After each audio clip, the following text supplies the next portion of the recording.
کبھی میں کہیں مصروف ہوتی اور مجھے کوئی نرس آ کر بتاتی کہ آپ کی مریضہ آئی ہے تو میں بھی گھبرا جاتی تھی کہ کون سی آئی ہوگی۔ پھر جب تک مجھے اس کی شکل نظر نہیں آتی تھی میں پریشان رہتی تھی، لیکن ایک دفعہ دیکھ کر مطمئن ہو جاتی تھی کہ کوئی اور عورت ہے۔ میں سوچنے لگی کہ اس عورت نے مجھ سے وہ چیز تو اپنے جسم میں رکھوا لی ہے، لیکن مجھے یہ تو بتایا نہیں کہ وہ کیا چیز ہے اور اس نے کس مقصد کے لیے یہ رکھوائی ہے۔ اس نے کہا تھا کہ اس چیز کی وجہ سے میری زندگی بدل جائے گی، مگر اس نے واضح طور پر اس کے بارے میں نہیں بتایا تھا۔ میں نے اپنے پاس سے ہی اندازہ لگایا تھا۔ مجھے اس چیز کی شکل تھوڑی بہت یاد تھی۔ میں نے اپنی طرف سے ریسرچ کرنے کی بہت کوشش کی تاکہ ہمیں پتہ لگے کہ وہ کیا ہے، لیکن مجھے کچھ بھی پتہ نہیں چل رہا تھا۔ ایسی کوئی چیز بھی نہیں تھی جو اس طرح کے کام میں استعمال ہوتی ہو۔ جو استعمال اس کا میں تلاش کرنے کی کوشش کر رہی تھی وہ تو نہیں مل رہا تھا، مگر بار بار ایک ہی بات سامنے آ رہی تھی اور مجھے نہیں لگتا تھا کہ اس عورت کو اس بات سے کوئی مطلب تھا یا وہ اپنے ساتھ ایسا نہیں کرنا چاہتی تھی۔ میں نے ڈاکٹر ہونے کے ناطے اس کا پتہ بھی تو لکھوایا تھا۔ میرے پاس اس کے گھر کا پتہ تھا، پر کیا مجھے اس کے گھر جانا چاہیے تھا؟ کیا مجھے اس سے بات کرنی چاہیے تھی؟ ایسا بھی تو ہو سکتا تھا کہ میں اس کے گھر جاتی تو مصیبت جان بوجھ کر میرے ہی گلے پڑ جاتی۔ جب تک وہ دور تھی مجھے بھی اس سے دور ہی رہنا چاہیے تھا۔ میں نے اس بات کو اپنے دماغ سے نکال دیا۔ پھر کئی روز ایسے ہی گزر گئے۔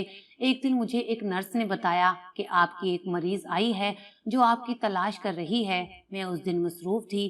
میں نے کہا کہ دوسری ڈاکٹر کے پاس بھیج دو۔ اس نے کہا کہ نہیں، وہ آپ سے ہی علاج کروانا چاہتی ہے۔ یہ وہی عورت ہے جس نے 60 سال کی عمر میں بچہ پیدا کیا تھا۔ میرے قدموں تلے سے زمین نکل گئی کہ وہ یہاں پہ کیا کر رہی ہے۔ اس نے کہا تھا کہ وہ یہاں پر کبھی واپس نہیں آئے گی، اگر آئی بھی تو میرا نام نہیں لے گی۔ میری حالت عجیب ہو گئی تھی۔ میں نے کہا کہ تم اسے میرے کمرے میں بھیج دو۔ میں بہت گھبرا رہی تھی، پتہ نہیں کیا ہونے والا تھا۔ میرا دل کر رہا تھا کہ میں یہاں سے بھاگ جاؤں، لیکن بھاگ جانا اس مسئلے کا حل نہیں تھا۔ میں اپنے کمرے میں داخل ہوئی تو وہ کرسی پر بیٹھی تھی۔ مجھے دیکھ کر وہ کھڑی ہونے لگی۔ میں نے کہا کہ بیٹھی رہو۔ اس نے مجھے سلام کیا اور چہرے سے کافی خوش نظر آ رہی تھی۔ میں نے کہا کہ تم یہاں کیا کر رہی ہو؟ تم نے تو کہا تھا کہ میں واپس نہیں آؤں گی۔ اس نے کہا کہ ڈاکٹر صاحبہ، آپ اتنی پریشان کیوں ہو رہی ہیں؟ میں کوئی بری خبر لے کر تو نہیں آئی۔ میں نے کہا کہ کیا مطلب؟ اب اس کے لیے اچھی خبر کیا ہو سکتی تھی؟ اس نے کہا ذرا مجھے دیکھیے۔ وہ کرسی سے اٹھ کر کھڑی ہوئی تو میں حیران رہ گئی۔ میرے قدموں تلے سے زمین نکل گئی۔ وہ عورت پھر سے حاملہ تھی۔ میں نے کہا کہ پر تم نے تو کہا تھا کہ تمہیں اولاد نہیں چاہیے۔ اس نے کہا کہ میں نے یہ کبھی نہیں کہا تھا ڈاکٹر صاحبہ، بس میں نے یہ کہا تھا کہ میرا مسئلہ حل ہو جائے گا، کیونکہ میرے ہاں صرف بیٹیاں پیدا ہو رہی تھی اور مجھے کسی نے کہا تھا کہ اگر میں اپنے ساتھ یہ کام کروا لوں تو پھر میرے ہاں بیٹا پیدا ہوگا۔ اب مجھے پھر سے حمل ہے۔ آپ مجھے بتائیں کہ میرے اندر اس وقت ایک بیٹا ہے یا بیٹی؟ میں یہی پتہ کروانے کے لیے آئی ہوں۔ مجھے ایسا لگا جیسے کسی نے میرے سر پر سے بہت سارا وزن اتار لیا ہے، لیکن مجھے ساتھ تھوڑا غصہ بھی آ گیا۔ میں نے کہا کہ تم نے یہ سب کچھ بیٹے کے لیے کیا تھا، اگر تمہارے ساتھ کچھ اور ہو جاتا تو؟ اس نے کہا کہ مجھے معاف کر دیں، اگر میں پہلے آپ کو بتا دیتی تو پھر آپ میری مدد نہیں کرتی۔ میں نے چیک کرنے سے انکار کر دیا۔ میں نے کہا کہ میں تمہارا کیس نہیں لوں گی۔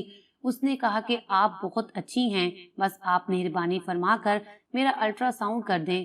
میں نے کہا کہ اچھا، میں تمہارا چیک اپ کرتی ہوں۔ میں نے چیک کیا اور یہ دیکھ کر حیران رہ گئی کہ واقعی وہ ایک بیٹے کی ماں بننے والی تھی۔ اب یہ سب اتفاق تھا، یہ اس جڑی بوٹی کا کمال تھا، یہ تو میں نہیں جانتی تھی، لیکن اس کے ہاں 12 بیٹیوں کے بعد بالآخر بیٹے کی ولادت ہونے والی تھی، اور یہ کوئی جھوٹی بات نہیں تھی۔ وہ تو خوشی سے رونے لگی تھی۔ میں نے بھی اسے تسلی دی۔